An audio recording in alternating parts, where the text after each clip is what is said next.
Thank you for tuning into This Is DeLaCruz. This video is brought to you by Guitar Center Professional. GC Pro is nationwide with professional pricing. If you want to get equipment like this, hit these guys up.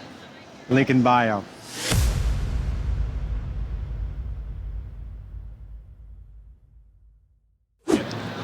I'm here with Matt Horn. Matt Horn is a drum tech for Falling in Reverse and Luke Holland. Oh, cool. Yeah. Okay. Yeah. What does it mean to be a drum tech? For me, it's all about making it so that the drummer doesn't have to worry one bit about the drums themselves. All they have to do is worry about playing. Okay. Okay. Before I go too deep, this guy has an amazing YouTube, by the way. Is it just look at Matt Horn? Matt Horn Drums. Matt Horn Drums. Yeah. It's got an amazing following. He does this great point of view of it. Thank you, man. It's really, really cool. Thank you. So, talk to me a little bit about this drum set. First off, that's a gorgeous drum set. Yeah, yeah. It's small. Yeah, it's very small. Quite a bit of cymbals on here going on. Some unique cymbal choices going on. Yeah. Also unique sizes going on as well. Walk me through it real fast. So this is a DW Collector Series maple kit. Okay. And something interesting about it, it's the only DW kit in the world with rose gold hardware. If you look, the lugs and all the hoops are all rose gold, and it has I don't know if you'll be able to see it, but the kick drum head matches everything as well. Oh, man. Yeah. But it's... You see that? That is gorgeous. Yeah, she's pretty. She gets a lot of compliments everywhere we go.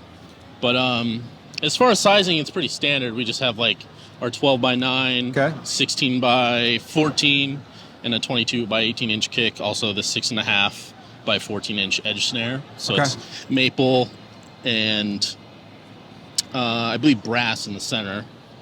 Oh, this one is not the edge snare. No, this is just a maple snare. Okay. Sorry about that. But they all have reinforcement rings as well on the inside. And we're rocking... A lot of people are really fascinated by the fact that I use black dots on the reso heads of these drums. But I actually learned that from Connor Dennis of Beartooth. But black dots on the bottoms, and we have P4 clears on the tops. Then we rock a P77 on the snare. Are you a drummer? Yes. Is that how you got into this? Actually, yeah. So I drum tech Luke back in 2014 when he played with a band called The Word Alive. Okay. He quit that band. I joined that band. Seriously? Yeah. And then I quit that band, and then he hit me up to tech for Falling when he joined. So when he quits, are you going to be the drummer? Is that gonna that is not up to me, but that would be cool. I don't think he'll be quitting anytime soon. Do you think it's required as a drum tech to be a drummer? In your personal opinion? I don't think it's required. I think if you have an ear for what sounds good, you don't necessarily need to play. But I know there's a lot of drum techs out there that don't play. Sure. But I think it definitely benefits if you can play. Because we do a crew jam. I saw you guys were out there with Nate earlier. Yep. So the whole crew of Falling in Reverse plays a song so Nate can mix out front. So that's pretty nice. It helps out. I think it's not a big deal, but it would probably be beneficial if you knew how to play. Okay, so how much of this is tuning to what you like, and how much of it is tuning to what he wants? This is 100% what he wants on this gig. Is it hard to find that ear for what he wants as opposed to what you think sounds good? That'd be tough for me. A little bit. He likes his toms very dead, so very thumpy. You see we have the snare weight muffling system on all the drums. And we're using P4s, which are 2-ply head, but they also have a ring around them. So we got a lot of dampening going on. And he likes them dead, like meatball.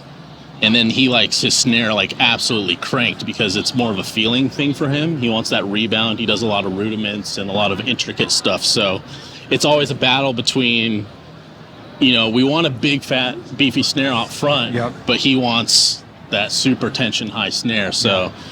Nate's got a bunch of tricks going on out there to make it even more beefy, but I've been working with Luke for 9-10 years, so I play. I just know what's up with it. Are you actually hanging out here when he's playing? Yeah, so I'm running playback for them as well. Cool. So this is our playback rig over here. Yeah. So I'm just sitting right here the whole show. I'm watching him. I'm watching cues from the singer, and kind of darting back and forth, making sure everyone's good the whole time. That's cool. Yeah. Keeps me busy. So what is your favorite drum set? My favorite drum set? Your personal favorite. That I've ever played? Honestly, there was a Pearl Master Series back when I was playing with my old band. I think it was in Chile.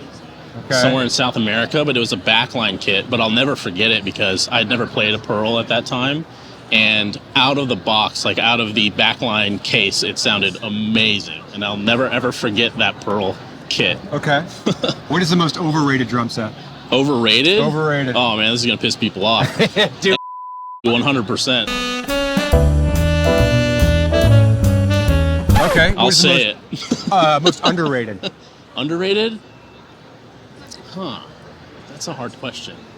An underrated kit? Yeah. I mean, you could say any kit could be underrated because if you put good heads on it and you know how to tune, you can make any kit sound good. Okay.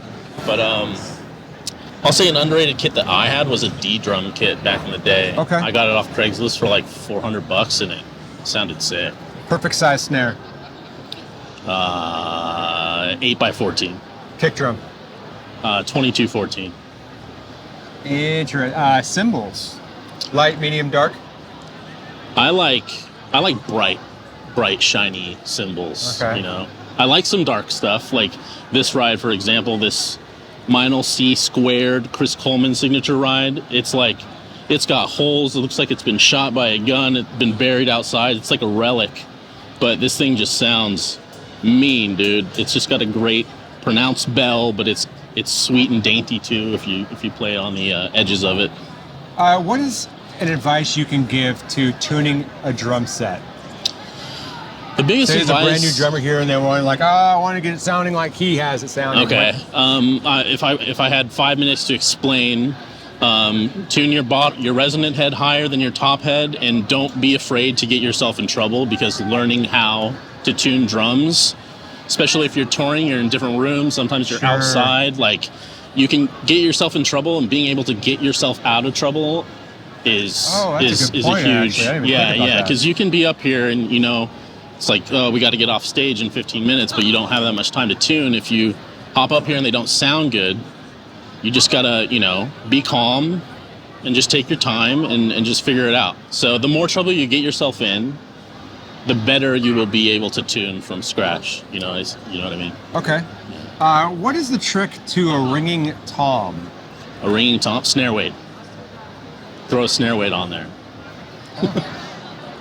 But usually if a tom is ringing, like there's like an oing, like that oing, what I do is I'll just go around to each lug, I'll untune it all the way, and then bring it back up until I find that problem tension rod. Do you tune to a key or to a note? No, I tune by ear, fully by ear, yeah. Okay. David, Disturbed's drum tech, is the same way. And he's got way more drums than me, but he also just tunes by ear, not to notes. What is the biggest mistake you see drummers or drum techs making as a new person? I mean, out here, no one's really making mistakes, but all of them are perfect. All of them. I mean, on this level, honestly, this caliber, absolutely. Yeah, but or what mistakes do you say that you started out? I think one mistake I see a lot of guys doing is over tensioning their snare basket on their snare, and that can really, really kill tone. Yeah, if you tighten that, you think about you have a hoop. I didn't even think about that. Yeah, especially with these 3mm hoops, like the triple flanged. If you crank that snare bottom because you know, like say you're playing before the headliner and you got to get off stage, so people are concerned about picking up the snare and the stand not falling off. Yep. Over tightening that snare basket can really affect. That's a good point. It'll make it dry and choked out. So as the drums are coming up on the forklift and stuff on a show like this, I'll tighten it on its way up, but as soon as I get here, I loosen to where I can easily pull it out. Interesting. Also, in case something bad happens to this, say I pop a head, swap it right out. Just rip it right off. So I always have a backup snare right over here. Being that these are made of wood, how much does temperature change the sound of it? Big time. If any of you guys have watched any of my YouTube videos, I always take the drums out first thing in the morning and I let them thaw and get comfortable in their new environment. Really? So, because like, especially right now, it's a winter tour. Every time I take them out of the boat, they're freezing cold. So I just let them sit for a while, like an hour, because it's wood. So it gets cold, it constricts, it gets warm, it loosens up and expands. So I don't bother tuning these things until like 30 minutes, an hour before we go on stage, because it's just kind of wasting your time at that point. All right. There's somebody on this channel that's been watching your thing and is just now tuning into this, and they want to be standing here on a stage like this, what advice did you give them? What advice did you give yourself starting off? Definitely get involved in your local scene. That's a lot of this, especially backline techs. Like, this is not something you can go to school for. So I made friends. I like to think I'm a chill, easy to get along with guy, and that plays a big part because you're living on a bus with all these people. Yeah. But get involved in your local scene, play in local bands. You'll eventually meet someone that ends up in a big band, and, it's all about who you know. Like, I was in the right place at the right time. All our guitar techs were in the right place at the right time. It's a who you know thing, but if you stay in the scene, there's a way better chance you'll make it out here, you know what I mean? All right, if they want to follow you on social media, what are all your social medias? Instagram, Matt Horn Drums, and YouTube, Matt Horn Drums. Awesome. Man, thank you so much for your time. Of course, I really man. appreciate Nick, you, it's a brother. pleasure. Yeah.